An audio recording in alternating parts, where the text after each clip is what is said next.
Bell Howard here, the Bell Howard Show, folks. It's just been a crazy 2 months. I've been away. I know I haven't been podcasting recently. It's just been a wild ride, a tornado of insanity here. I'm still in Azerbaijan, in Baku. But what happened, first off, the guy I was living with, Rashad, tried to needle in on my operation and tried to get a producer credit on my show and claimed that he owned part of my show and part of advertising revenue. Well, first of all, I don't have any advertisers. I haven't had them since I did the show on the rig, on the oil rig. And so things got weird. I had to get out of there. And so I lost my place of residence.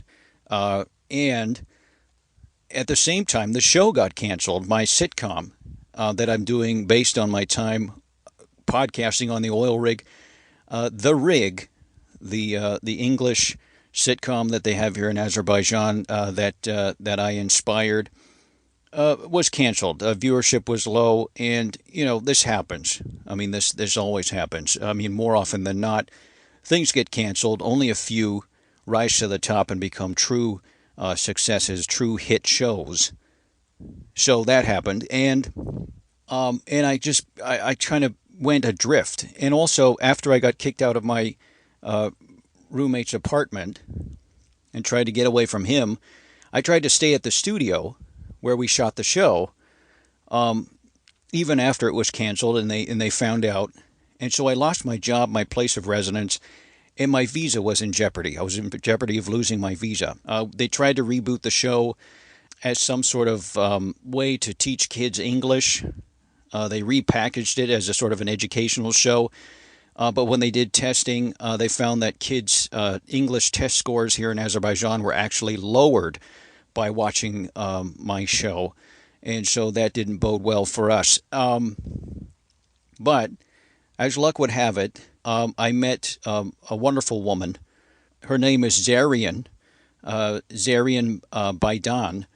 And she was one of the crew, one of the lighting people on the show, and she took a fancy to me and let me stay at her place, and so I've been staying with her for the last few weeks, and it's been okay. But I'm having trouble doing my show. She doesn't have the same setup that Rashad had, and so I'm going lo-fi here for a while, folks, until I get a good setup. And also, again, wedding bells are in my future. I'm in jeopardy of losing my visa. I had to do something, and she's been nice. She's been a good host. Zarian has offered her hand in marriage to me, which is very untraditional here. Usually, in Azerbaijan, the man is supposed to ride into town on a horse and kidnap his bride to be before the father notices anything is going on. You always wait till the father's back is turned before you swoop in on a horse and take his daughter. So kind of untraditional, but hey. So yeah, wedding bells are happening. The show is still going on, and I'm going to get married again. The only thing I'm against is taking her last name. Now, she said that's one of her prerequisites for me to actually stay in the country is to get married with her and take her last name. And I'm sort of hesitant because Biden sounds like Biden, and I'm not a big fan of the current president, and so it's going to be a little tough. So I don't know if I think I'll keep my last name as sort of hyphenated. I'm going to see if she'll go for that. So it'll be Bell Howard Baidan, and I won't change the show at all. I'm trying not to. I'm still going to get callers. And I'm doing it all on my phone here, and I found a good app that will help me record me and a caller calling in at the same time. So, and speaking of which, it's time to go to our first caller now. Well, folks, I mean, aliens, they're always exciting. They're always in the news these days. I mean, you just can't open a newspaper without seeing an article about extraterrestrials visiting this planet or being spotted in the night sky. And with me on the phone right now is Jeter Bloomsbury. He's a extraterrestrial expert, blogger, and former MIT professor.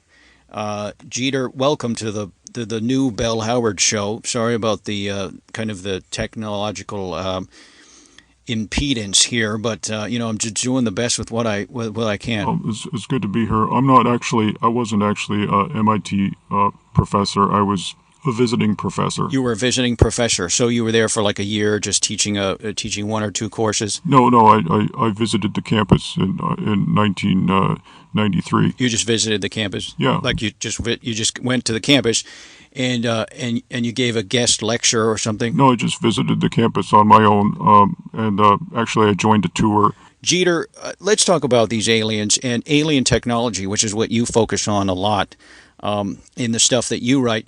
What is alien technology, and do we see that here on our planet? Yeah, you've been seeing a lot of that throughout the centuries. There's been a lot of alien technology that they've given us, but the thing is that people tend to think that alien technology is superior, when in fact it is inferior to anything that we've made here on Earth. Really? Because I mean, when they always talk about Roswell and they've got spacecrafts and they're reverse engineering, and you're saying no, I know. Well, what I'm saying is, if they have superior technology, they've been keeping it to themselves. What they like to do throughout the centuries is dump their bad ideas on us. wow, so that's a totally different take. I mean, give us an example of that. Sure. The pyramids, in Egypt, the plans of which, whether or not they helped us with the construction, is not clear, but they did in fact send us the blueprints for those, and look what they became. They're just these giant obstructions in an otherwise normal looking desert, and they don't really serve any useful function anymore. I mean, do you see people living in pyramids these days? No, they make terrible apartment buildings. One person's, maybe if you're in the middle, but the other people are living in these triangle-shaped apartments. I mean, it's stupid. Yeah, I guess you're right. I mean, I don't know anyone these days living in a pyramid, so I guess that's why we abandoned them for the traditional block structure that you see people living in today. I mean, that's interesting. I mean, they weren't actually built for people to live in them. Well, we don't know that. I think just scientists and archaeologists covering up the aliens' stupidity say, oh, they're tombs, and then you have these mystical, esoteric conspiracy people that say, oh, their shape directing energy to the cosmos, and it's just a bad idea, just a bad shape for a structure. Yeah, wow, what a buzzkill. I mean, I was thinking about one day going to Egypt, checking out those pyramids, but now that you mention it, I mean, they're just kind of these weird, stupid triangle-shaped things out in the desert. What else then? What other technology have they dumped on us that we're? Well, what about take for example, electric cars? I mean, people say they're energy efficient. I guess their energy, they don't use a lot of oil. Or hybrid cars, they use some oil or some gasoline, but are they energy efficient for electricity? I mean, you have to use a lot of electricity, and you have to make these batteries, these giant batteries, and the aliens are just laughing at us, struggling with this technology, trying to make it work. And they engineered it this way. I mean, they're just they're in direct contact and with Elon Musk. I mean, they've definitely sent him some plans and some schematics, and he just they upload it into his brain. In fact, he's the only one who has the chip inside of him that he's currently trying to develop for everyone on the planet to use. Wow. So first of all. So they thought of the idea for the electric car, but wasn't that just a simple sort of reimagining? I mean, saying like, okay, we're because of the fossil fuels, because of the pollution, let's make something that doesn't fill the air with smog. That's the idea. That's the propaganda that's been spewed out, by by the industries that promote these vehicles, but they're not efficient and they don't run well. And again, you should see the alien planets. I mean, you can't really see them. They're filled with, you can't see past the smog of these planets, but they have really fast cars. Do they benefit from these things? I mean, if they're just sort of giving us these materials and brainwashing. Excuse me. I had this terrific roast beef on pimento loaf, and it's wreaking havoc. I mean, the gas that's coming out of me. I mean, talk about pollution. So, what about the Floby? I mean, there was a funny invention. You remember the Floby back in the 80s or 90s? I mean, it was just sort of this. Yeah, I remember the Floby. That wasn't alien technology. That was one of ours. So that was like that vacuum with the hair. Yeah. That thing. That was just a bad idea.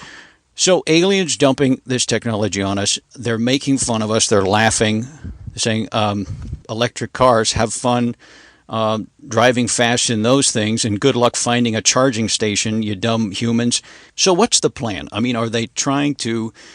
They're trying to dumb us down. They're trying to give us faulty technology to make us look ridiculous. And then what? And then they're going to take over, right? Well, they've already taken over. I mean, as you know, I mean, I'm sure you live in Azerbaijan. You mentioned earlier. Have you looked up in the night sky recently? No, I've been too busy planning my wedding and getting my life back together. So, yeah. Okay. Well, you probably know if you look up in the sky in a country road somewhere, you'll notice lots of spaceships coming. They're coming and they're building bases, and those bases are located in the remotest parts of the world. And I think you have a few near you. And once they convene at those bases, they will commence the takeover. And is that a good thing, or are we we're all going to be their slaves, right? No, they're going to use all of their stupid ideas to make the world a better place. Okay, so what I mean is electric cars. They're going to shoot reflective particles in the atmosphere to stop global warming and to make the world cooler. They're gonna stop auto racing. They're going to make only one political party legal in the United States.